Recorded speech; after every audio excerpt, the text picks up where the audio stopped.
माजी महापौर अपर्णा डोके यांचे पती निलेश डोके यांच्यावरती अखेर गुन्हा दाखल करण्यात आलाय। आताची ही सगळ्यात मोठी बातमी आपण आपला आवाजच्या माध्यमातून पाहत आहात। पिंपरी चिंचवड महानगरपालिकेच्या 2026 या सार्वत्रिक निवडणुकीसाठी 15 जानेवारी रोजी म्हणजेच आज त्या ठिकाणी मतदान प्रक्रिया सुरू आहे आणि हीच मतदान प्रक्रिया सुरू असताना अपर्णा डोके यांचे पती मतदान केंद्रावरती गेल्याच्या नंतर त्या ठिकाणी मतदान करताना कमळाच्या चिन्हासमोरचं बटन दाबल्याचा फोटो त्यांनी क्लिक केला आणि हाच फोटो त्यांनी आपल्या फेसबुक अकाउंटवरून पोस्ट केला।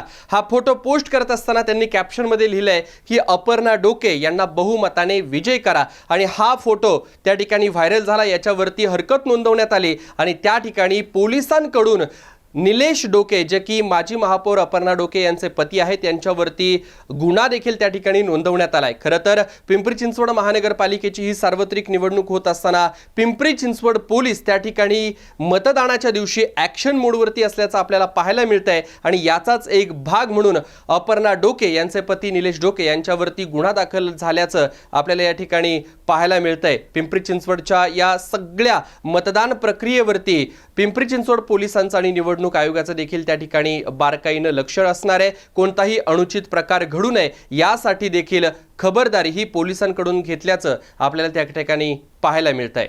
खरं तर निवडणूक आयोगानं मतदान केंद्रावरती मोबाईल डिव्हाइस नेण्यास मनाई केलेली असताना सुद्धा निलेश डोके यांनी मतदान केंद्रावरती आणि विशेष म्हणजे मतदान मशीनपर्यंत मोबाईल नेलाच कसा, त्यांना परवानगी मिळाली तरी कशी, हा प्रश्न देखील आता त्या निमित्तानं उपस्थित होतोय। या सगळ्या मतदान प्रक्रियेवरती आपला आवाज न्यूज नेटवर्कचं सुद्धा बारीक लक्ष असणार आहे। तुम्ही कुठेही जाऊ नका, पाहत रहा फक्त आपला आवाज।